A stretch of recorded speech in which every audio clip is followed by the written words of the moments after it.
Good day everyone, I'm JOVILLYN COMMENDADOR, the leader of our group, and I'm here together with my groupmates, Leila Mae BARNEDO, Micah Joy CARTAVIO, Angelyn Figueroa, Ghino GABRIEL, Jewelryn LALAP, Danica MORICO, and Crisselle VILLAMOR, to discuss SPSS by relating our research, particularly our questionnaire. But before we start, I would like to apologize on the unnecessary sounds that you may hear in the background. So now, let's start and enjoy our discussion.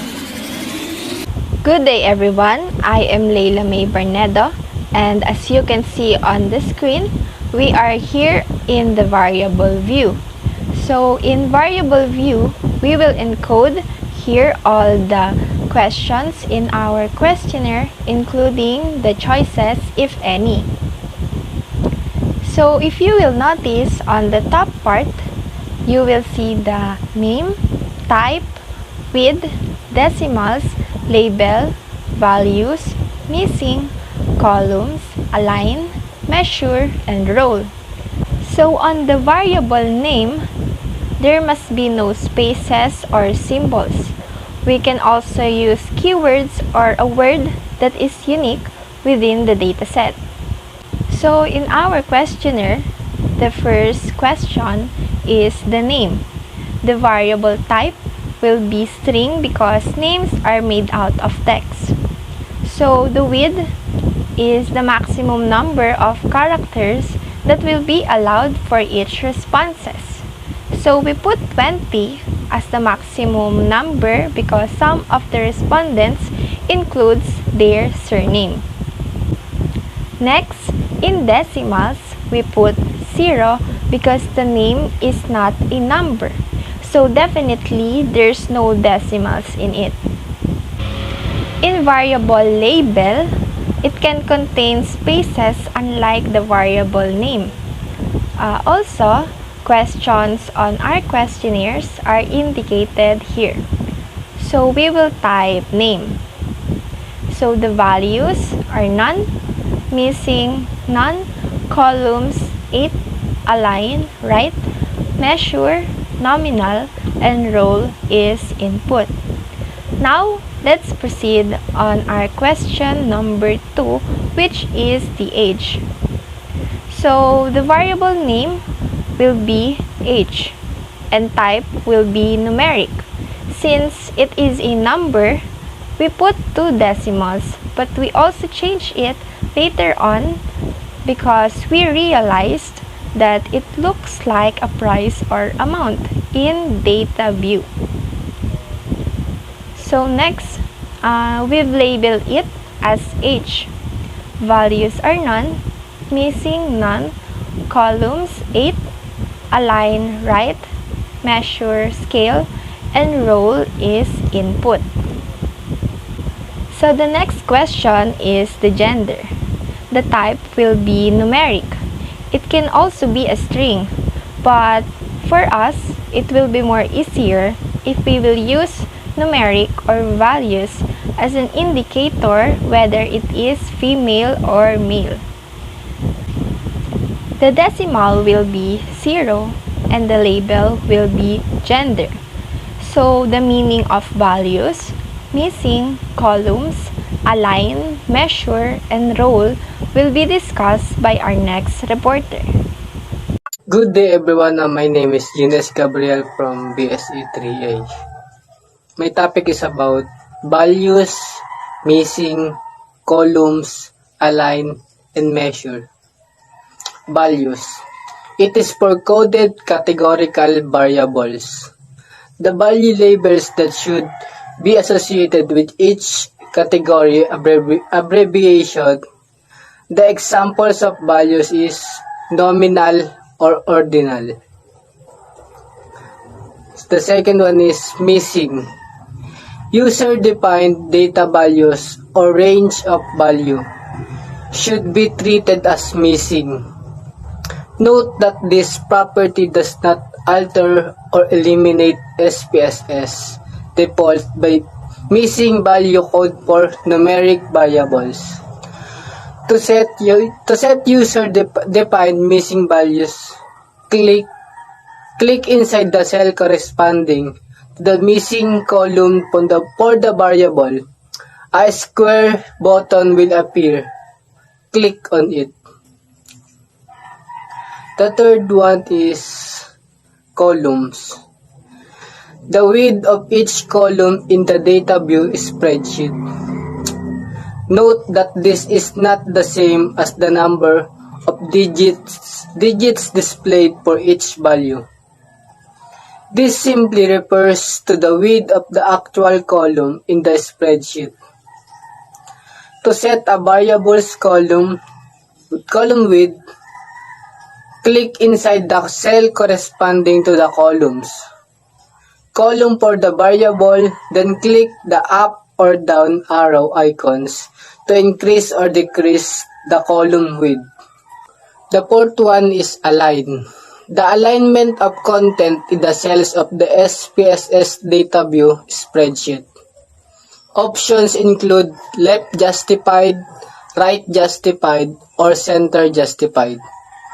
To set the alignment for a variable, click inside the cell corresponding to the align column for that variable. Then use the drop-down menu to select your preferred alignment, left, right, or center. The last one is measure. The level of measurement for the variable, example, nominal, ordinal, or scale. To define the variable's measurement level, click inside the cell corresponding to the measure column for that variable. Then click the drop-down arrow to select the level of measurement for that variable, scale, ordinal, or nominal. Thank you. Hello everyone, I am Jewelryn LALAP, the third reporter. For the continuation on our questionnaire, for question number 6, under the variable name, we put manufacturing company, since the first part of our question in the questionnaire was related to it. Other than that, as Leila Barnedo discussed earlier, variable name cannot contain any symbols and spaces. So we enter the type as numeric because it can easily indicate and identify the answers of each respondents. The width is equivalent to 8, decimals is 0 because it only contains text.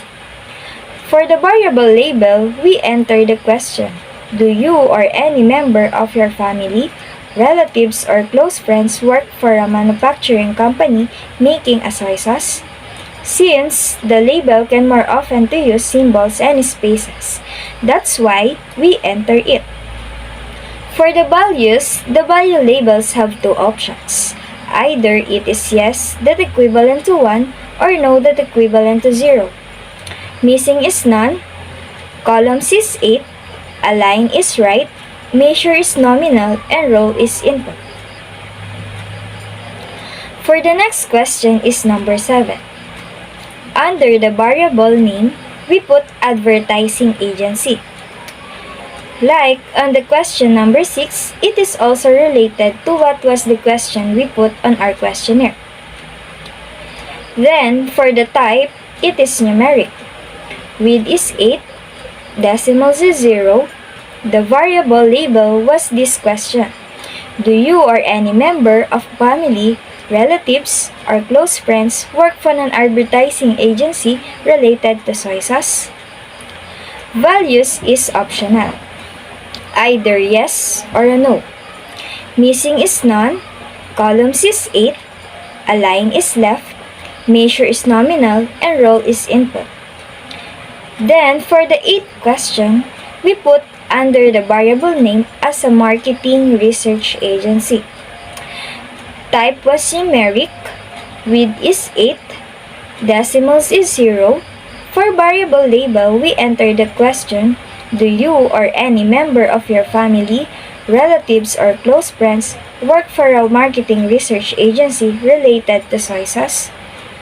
For the values, it is also optional. Missing is none. Columns is 8. Align is right.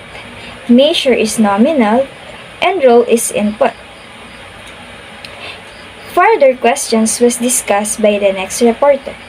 Thank you. So this is the continuation of our encoding questions in variable view in SPSS. First, number 11, on the label we need to type our questionnaire. And for the type, if you can see, it is string, so that means when the answer is text, so we will put string in here. Then in values, we will put none here because the answer is in text. The next one is number 12. If you can see, they are just the same. That's why we're going to do the same here. The only thing that can be changed is the question that will be put on the label. In number 13, it's just like in number 11 and 12. In the label, we'll just type the questions. Then if you see, in the type is numeric. So when it's numeric, it means the question has choices. So we'll put that to type in our SPSS. Then if you can see, in the values what is put are the choices in our question. Value is to number 1 or so on. When there are many choices, then the label is in our choices. Then you will see again in number 14, it is the same as what we did in number 13. Again, the questions in label is the only change. So we will do the same in number 14 as we did in number 13. What is placed in the data view is the content of the questionnaires, and in the variable view, there are changes that are made just like the alignment. So the answers are in the center because earlier, right or left was placed in alignment. And what is seen in the variable view is also what can be seen in the data view. They are just the same content. Good day everyone, I am Angelyn Figueroa. First, we will input the name. You will be noticed in our video that there are names that are labeled as unknown. For the reason of that, there are respondents chose to be anonymous. Next is age, 24, gender, female, address, Santa Cruz. In addition to that, we, the researchers, conducted a survey in selected town of Laguna, namely Sinaloan, Santa Cruz, Pila, Nagcarlan, and Pagsanghan. We will put contact number, manufacturing company, no, advertising agency, no, marketing research agency, yes, media, no, soy sauce, yes. The next respondent is we will input the name. Next is age, 23, gender, male, address, Nagcarlan, contact number, NA, manufacturing company, no, advertising agency, no, marketing research agency, no, media, no, soy sauce, yes. You can see in the video is just that only having us 17 respondents because we are not yet done with the encoding of questions in the variable view. It is not a problem because we can add the variables later, even though we already edited the data view. The thesis were consisted of female and male, which is having a total of 100 respondents, with ages ranging from 18 to 55 years old. These respondents belong to the residents of the selected town in Laguna. The continuation will be discussed by the next reporter. In our thesis, we choose the pie chart as our tool to represent the result of evaluation of data, and then I will discuss how to create pie graph using SPSS. Step 1. Go to the Analyze menu and select Descriptive Statistics, then Frequencies. Step 2. Select the variable of interest for the pie chart from the list on the left. Then click on the arrow in the middle. Step 3. Click Charts on the right. Then choose Pie Chart. Under Chart Values, choose frequencies or percentages. In this case, percentages will be chosen. Finally, click Continue. Step 4. Finally, choose OK. Then Step 5. The result will be displayed in a separate window called the Output window. I will discuss what is in our pie chart. In our pie chart, the age of the respondents starts from 18 years old to 59 years old, wherein ages 21 and 25 have the largest number and the smallest are 19, 22, 23, 28, 34, 39, 44, 52, and 59.